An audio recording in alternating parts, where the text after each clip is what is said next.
Hi guys, and welcome back to Modest Lucario Gaming. And today I'm coming at you with a Blackwing deck profile. So I've played this deck for a long time. Basically, one of my favorite decks, favorite archetypes, and ever since it came out, I've always said, I like this deck. I'm going to try and make it good. And I think I've kind of got it to the point where I like it. It's probably the most consistent I've had it as well. And I recently went to the locals, went undefeated, 5-0 against it was two Saber Dragon, a Phantom Knight, a Hero deck, and a Virtual World deck. So for anybody that's interested, here we go. We're just going to get right into it. So first things first, we've got 3 copies of Simoon. This is just the best Blackwing in the deck. You want to go first. You want to open this up. If you open this up with a level 4 Blackwing, you've got a very good combo. If you open this up with Zephyros, you've got a very, very, very good combo if you're uninterrupted. So I would definitely run this at 3. Next, we've got Triple Bora the Spear. Bora is just, again, one of the best extenders in the deck. It's a level 4, which is really needed in this specific profile because we do go into a lot of rank 4s. So we need a rank 4 on board usually. So it helps to have this. Special summon from hand, not once per turn. Best extender in the deck. So now we've got 2 Zephyros. I've seen a lot of people run 1 and 3. I like the happy medium of 2.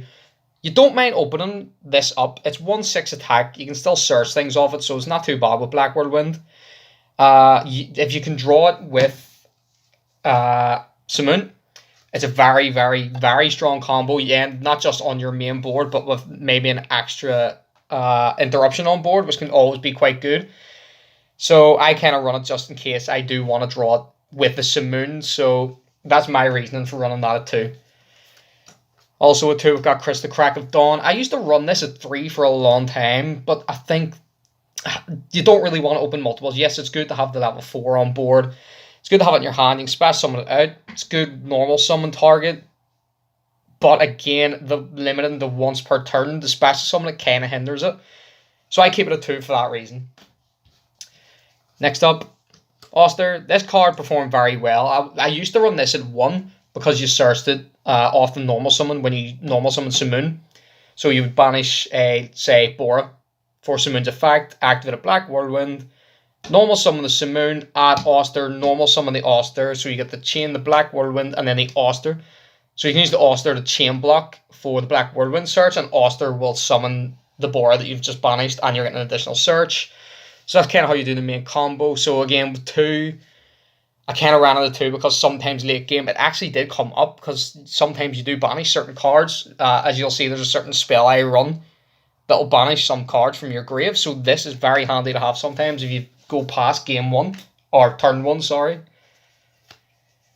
We have Double Harmony.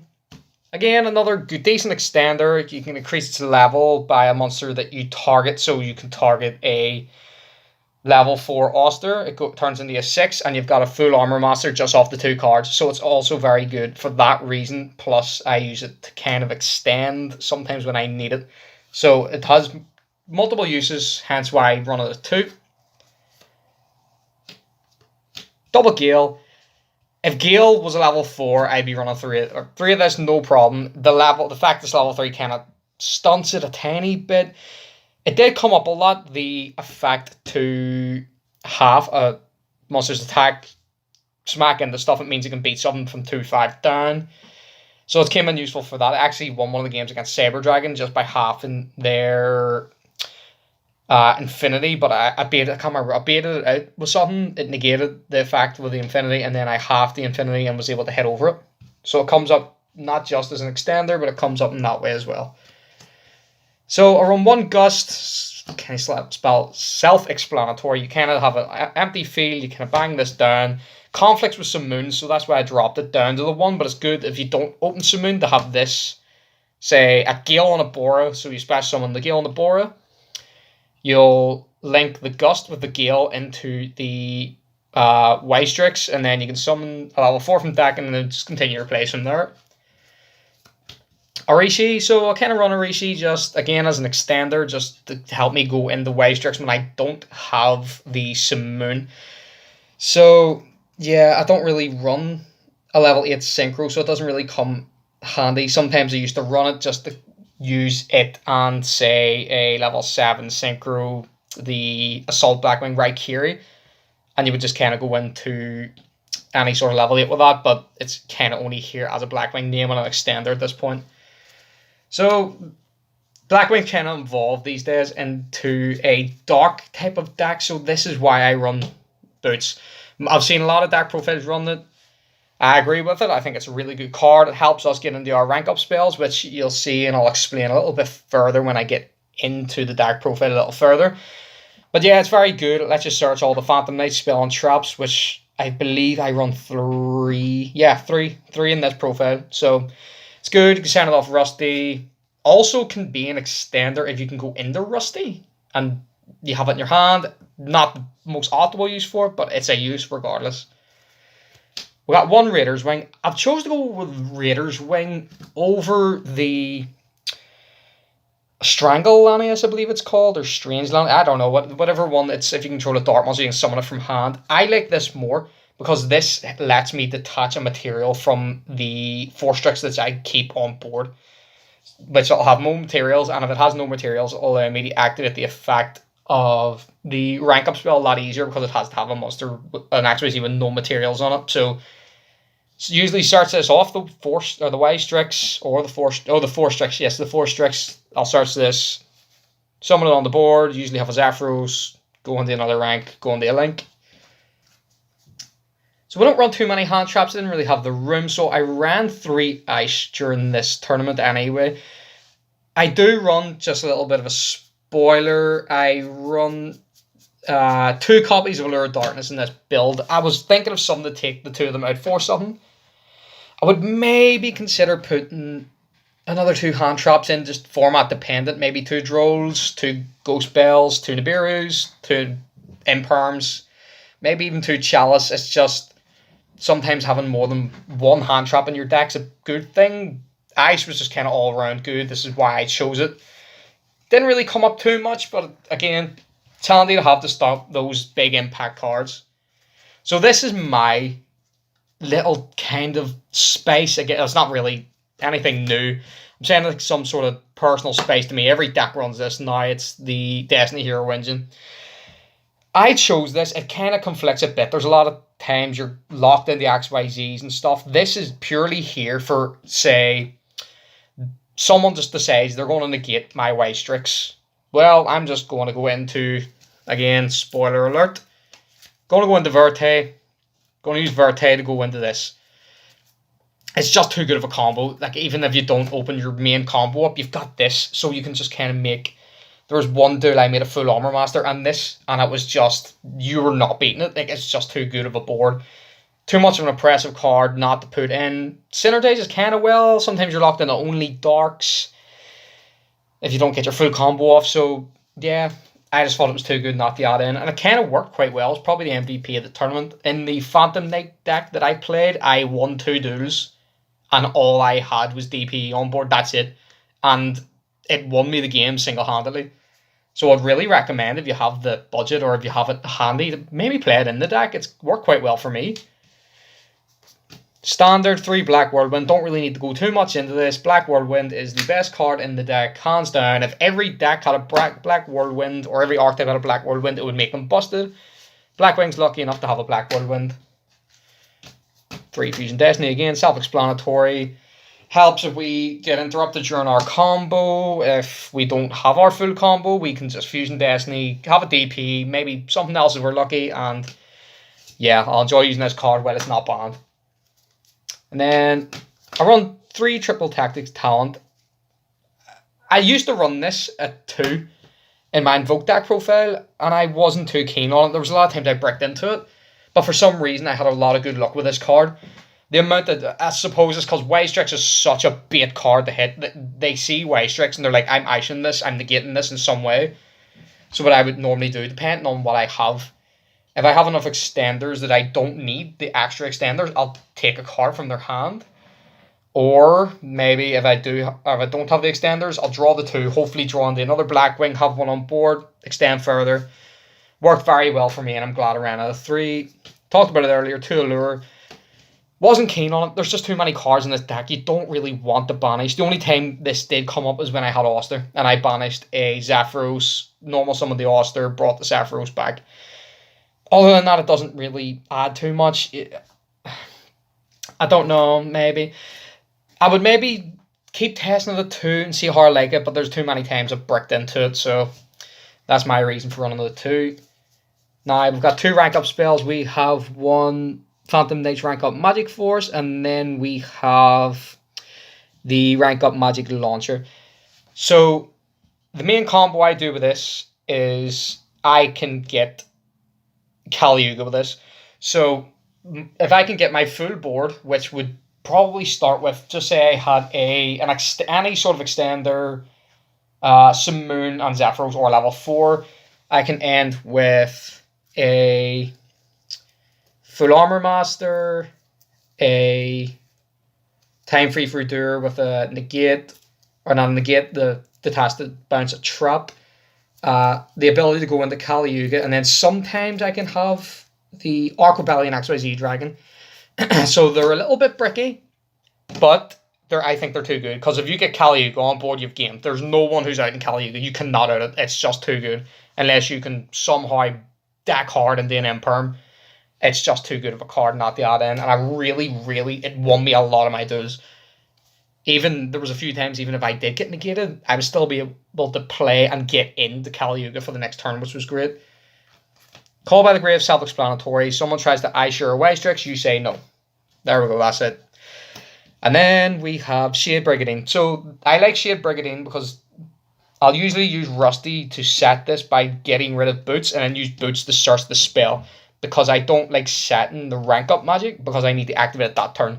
So Shade helps me extend a bit further. Even if I draw into it without actually adding it, it's still a good card. It's a level 4. It helps me extend a bit further.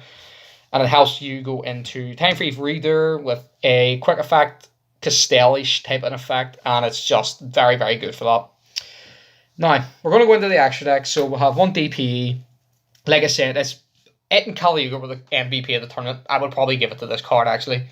The amount of times that I was going first, had my board, had my combo, was like, right, let's do this. They hit some card in my combo. I say, nope, okay, I'll link to into Verte and go into this, and they had no answer to it. Some decks just, unless they have a really, really good way to out it, they cannot just, it's just too much of an oppressive card. So I'd say this is the MVP of the deck, and this is probably what makes it probably the best Blackwing deck profile I've ever ran. We've got 2 Full Armor Master. I'm definitely cutting this down. I didn't need 2. I don't actually know why I put 2 in. There was actually one duel that I lost. I won the match, but I lost against the hero deck because I could have went into Hawk Joe, but I don't run Hawk Joe, and Hawk Joe would have been able to revive this, and I would have won just easily with it, but for some reason I decided to run 2 of this. I'm not running 2 anymore, but it's a very, very good card, so I'm definitely keeping it at 1. We've got a nice little ultimate rare Raikiri. Raikiri is good for just, usually it's if I go second or some sort of late game where I can top deck into a Gale, maybe bring a Sephiroth back, and this kind of helps just kind of clear boards up a little bit, maybe go for damage. So it's not the greatest card in the world, but it's still a very good card. Late game, if you can go into it. We have No Thing. No Thing, didn't go into it, didn't use it. I don't think I used it once, actually. It's kind of good if you can get it in certain situations because it gives you an extra normal summon and can burn. So that was the main reason I ran it, just for that bit of burn. Trying to go for game in time, but yeah, never came up.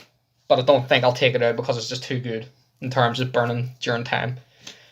So here in my Raid Raptors, I run Force Strix, Arsenal Falcon, and Ultimate Falcon. So Force Strix, I'll self-explanatory, 2 level 4s, go into it. Usually I search the Raider's Wing with this, detach another material, summon the Raider's Wing, and then I will use, when I use Rusty, or no, whenever I add or set the rank up magic with Wystrix, I can go into Arsenal Falcon. So once I go into Arsenal Falcon, I can detach a material, summon level 4 from deck. It also has no material, so then I can rank up next turn into Kali Yuga. Ultimate Falcon's here for if I want to keep this on board and I'm able to go into a different rank. So just say I end with I don't even know, a Raiders Knight, say. and I have the rank up spell, I could keep this here, rank up into Arc Rebellion Dragon, say, and then Rusty will pop this, summoning the Ultimate Falcon, which is very good. Never came up, but again, decent to have in there. Arc Rebellion, XYZ Dragon, and Raiders Knight didn't really come up too much. I gamed once with this, which was good, but yeah, it's just little tiny tack I put in just because I had the space for it. Was decent enough. So we got Time Thief Reader. Another one of the MVPs, actually, surprisingly, the amount of times I was able to say my opponent normal summoned something, just use the effect, attach the trap, put it to the top of the deck. Ended up winning me a few duels. It's always good because it's actually kind of imposing. They kind of have to bait it out some way. And if they know that I have other interruptions or any sort of other hindrances to them, it can be kind of hard to bait out. So I was very, very happy with this. I'd really suggest running it if you're running the Phantom Knight engine. And then the big boy himself, Yugioh. It was actually in the last minute ad. I wasn't actually too sure about running it. I was actually just going to go with the Ultimate Falcon route whenever I had Arsenal Falcon. But this was just too good. If you can get this on board and your opponent just cannot activate card effects during their turn, you've won. Like, what can they do? Like, in reality, they must have a really, really good hand to stop you on your next turn gaming them and then being able to go to their next turn and try to out you again. It's just, I always say, if you can resolve Duo Dawn King Yugioh, you've won. So, last but not least, we have the Link monsters. So we'll have Wystrix. Again, self-explanatory card. 2 level 4 dark, or 2 just dark Wing Beast monsters. Summons your Zapdos from your deck usually. Sets your rank up spell, which is always very good. And then, yeah, if it's just a negate magnet, if they have any sort of negates, they go for that. And then, like I said, Verte. Verte's the backup for when this gets hit. So, I know it's 2 effect monsters, but there's usually some way. If I can get Wystrix on board, I will have the 2 effect monsters anyway.